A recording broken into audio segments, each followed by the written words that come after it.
shifting gears real quick here. John Wick 4 came out last week in the digital realm, and then I guess on DVD and Blu-ray if they still exist somewhere. I'm sure they probably still press Blu-rays. I'm sure. Right. But yeah, I was hoping to talk about it on the last episode, but we just couldn't get it to where you could watch it in time, and it was just one of those things. It's not a short movie, so you need time to watch it. Right. Almost 3 hours of your life. And to be honest, in my opinion, a lot of times if you're appreciative of choreography, you do need to go back and rewatch some of the scenes sometimes. Oh my goodness! And speaking of choreography, this movie, not only the choreography of the fighting, which is obvious to talk about, the choreography of the cinematography was just chef's kiss. There was that one scene where they're top down looking over the rooms, and they're going room to room to room to room. Oh, just a beautiful scene. Yeah, I don't know that I've ever seen that. It had a very comic book like, panel move type feel to it. Yeah. Camera out of the normal position. I just love stuff like that when you can make it work. Yeah. This is not the first time that was done, I think. I think it was based off of something. I want to say it was like Twilight Zone, Hitchcock, some of that old school stuff. Maybe. I'm not saying. But I can't recall exactly what it was off the dome. I might come back in comments and correct myself. Yeah, I doubt they invented it, but it's something that you don't see often, if ever. And it was awesome. That's just one thing that stands out to me. Which is funny for me because I have had I started out with such a love-hate with John Wick. Like, that first movie came out, while I appreciated that it was a nice martial arts movie or whatever, I was like, why the fuck is any of this going on? It makes no sense why these people speak Russian at the gas station he's at. There was so many unanswered questions for me, and I remember thinking I would never watch that movie again. And then I remember, like, whatever, if it was a year or 2 years later, John Wick 2 was coming out, and I remember the buzz all over Facebook and whatever, we were on back then. And I remember thinking to myself, what the fuck are they all excited about? It wasn't that good, and I'm surprised I guess even surprised that it had a sequel. And then I ended up watching the sequel, right? That number 2, and I was like, okay, so now you're giving me some story I can understand. You left me hanging. I didn't know we were getting more, coming up. I didn't know nothing about John Wick. Plug it in a little more lore, a little more areas, right? Yeah, I'm a guy who loves world building, so build my world, man. Don't leave me hanging like that. But again, maybe they were all in the know. I didn't know. I didn't know who John Wick was. I didn't know it was comic book related. So maybe there are definitely some comic booky stuff in here. Yeah, I feel like there were certain scenes that were. You mentioned comic books. I remember on more than one occasion looking at a scene and saying, "You know what? I could see this in Frank Miller's work." Oh yeah, absolutely.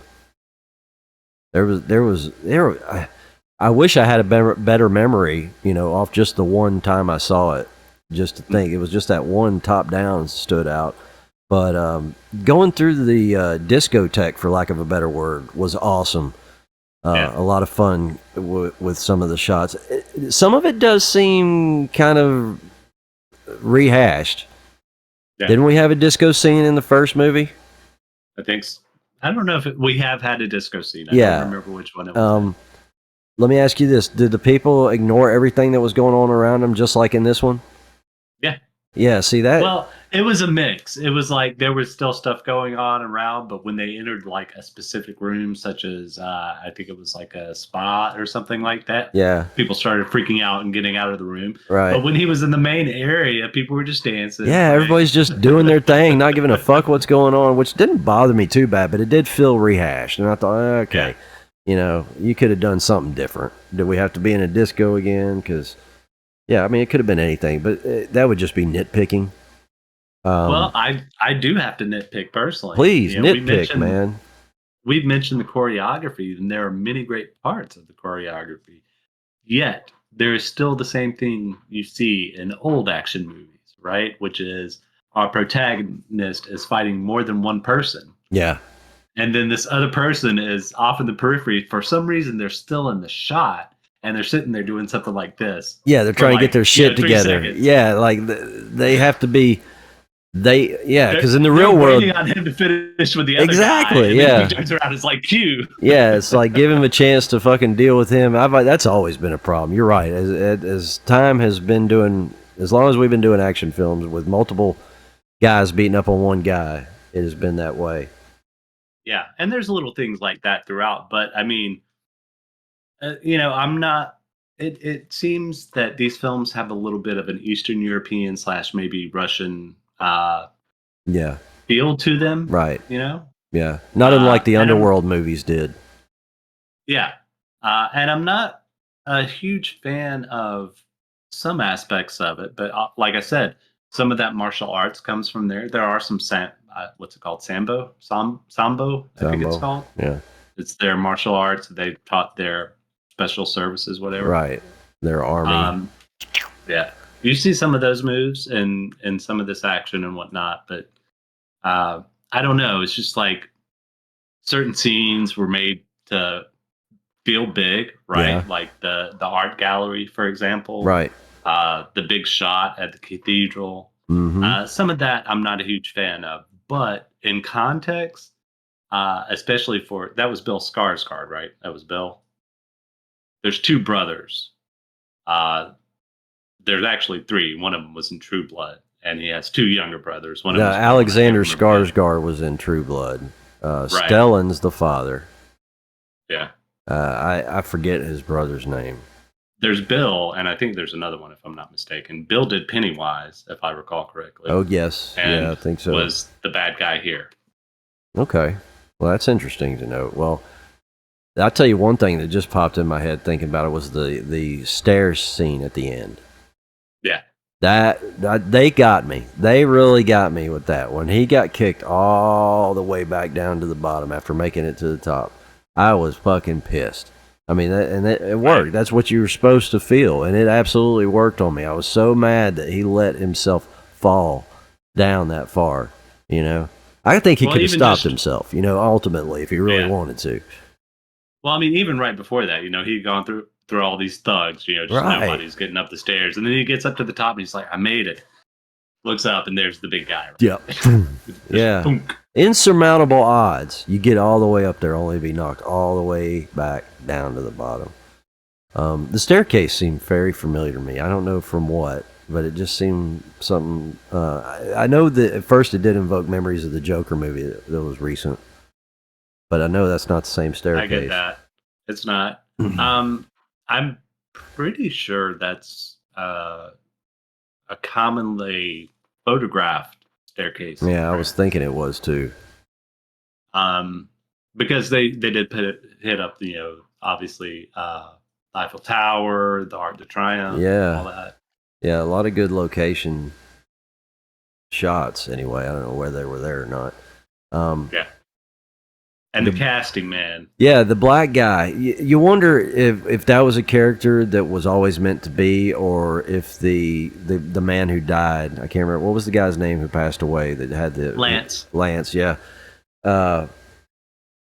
Which it was great to see him again. Yes, it was nice to have that last piece of work, I guess. Yeah, absolutely. It was nice to have that in there. I wonder if, though, he was meant to live, and that was just what they had on film, and they had continued, and what's the name of the new black guy with the dog? I forgot his character. His character's name's Tracker. I can't remember. Tracker, yeah, that's it. The name.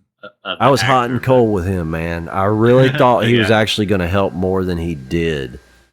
Yeah. At times, like he did help, but like I thought there was more times when he was actually going to be there.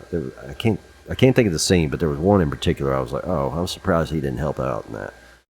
But like after he saved the dog, man, I figured like his fidelity was there forever. Right. Yeah. Well, I mean, it was with the dog, right? Like, yeah, for sure. Afterwards, yeah, he talked him into it. The dog was always like, Yeah, what are you doing, man? He's like, okay, I get it. Yeah. Right. And then having to face the blind man at the end, that was fucked up. Well, that's what I was saying. If I recall correctly, that is the actor that did the Zatoichi remakes back in 90s, aughts, something like Really? that. Yeah. But yeah, it was a classic blind swordsman's tale, feudal Japan, but this was like a remake of it. Man, I tell you, with friends like these, who needs enemies, man? These guys, hey, you hear it all the time in these movies. He's one of my greatest friends, and they end up killing each other, or something. An old friend. Did you? Okay, so how did you feel about the death? I found myself really kind of irritated that he died. I mean, it was more than forecast. It was more than foreshadowed. It was telegraphed to hell and Yeah, back it sure was. Beginning of the movie, and I was still mad about it. And I mean, I don't know. That's what I was saying. Like I said, there are things about the movie that I like, but overall, um, personally, what I would have liked to have seen is something more along the lines of what they were trying to portray, which is an aged badass, right? I kind of wanted something more between John Wick and Johnny Silverhand, and maybe a third aspect of like the older and wiser, and somebody who would set up a scene and know the easiest way to disarm somebody, stuff like that. A real tactical old hand at whatever it is.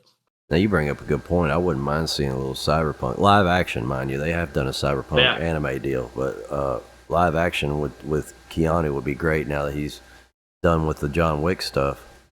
Yeah, Edge Runners was great. It was the animated, but that's what I'm saying. Keanu Reeves is great for that type of a character. Absolutely. Because he has. I don't know that I've ever seen it really, but I really feel like he has the ability to kind of suppress an emotion or a response in his character. Well, so I used to make fun of him for that. Whole thing. Yeah. I used to give him a hard time for it. I used to really rag him, especially when like Speed first came out and you're first seeing stuff right after Bill and Ted's, because he just came off so wooden to me. I used to make fun of everything he did because it was like people used to get Mannequin Skywalker in Star Wars because of what what's his name, Hayden Christensen's acting. It's not not dissimilar. But I have grown to love him. He was overacting. Yeah, I have really grown to love him. No, but you're right.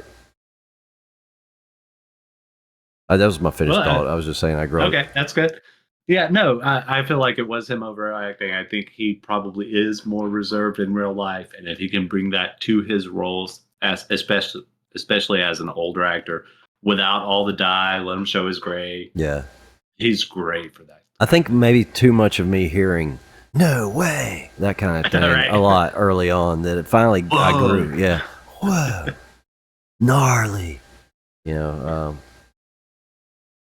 Because I remember when y'all would listen to, when we had that bootleg copy of The Matrix long before anybody else's. That's exactly what I was thinking. I know Kung Fu. Yeah, and I mean, like, over and over I kept hearing. I never saw the movie, remember? I just kept hearing it. I had basically heard the movie 100 times, but I never actually watched it. I refused. Till they finished all of them, I finally sat down and watched them. But I would never forget, he was like, "Mr. Anderson, my name is Neo." Right. And I guess that was the biggest joke. I would go around just saying that all the time. My name is Neo. Remember at first, though, I thought he kept saying his name was Neil. My name is Neil. And they're like, "No, dude, it's Neo." I was like, "Oh, okay. Well, I ain't watching the fucking thing. I can just hear it. I thought his name was Neil." Right. Yeah. NPH in the future. So overall, man, like from John Wick 1, 2, 3 to 4, like I said, didn't care for it starting out. I mean, liked it as an action movie. Wouldn't go back to see it, but overall, as it fleshed out, in retrospect, it's all fine. I give it, like, if there's 5 stars to give, I'd give it 4. Yeah. I'd be inclined to give it more than 3, probably more than 3.5. I don't. Yeah, I was thinking maybe 3.75, but definitely 4. I think it could hold a 4. I think it is a nice opening salvo for a world audience for the director. Yeah. Of the films. It's not perfect. It did have aspects that were great. It did have some new stuff to it. Yeah. It is worthwhile, and it'll be interesting to see what develops in his future work. Yep, no doubt. Like I said, I did like some of the shots they set up. Very interesting stuff. Reused it too much, and I'm sure we'll see more of that same kind of stuff in his future works, but done right. Maybe done differently. Take something he's done, like the overhead shot, but just do something different using that. Who knows? But yeah, well done. I'll give it the old golf clap. Yeah. There's our thumbnail.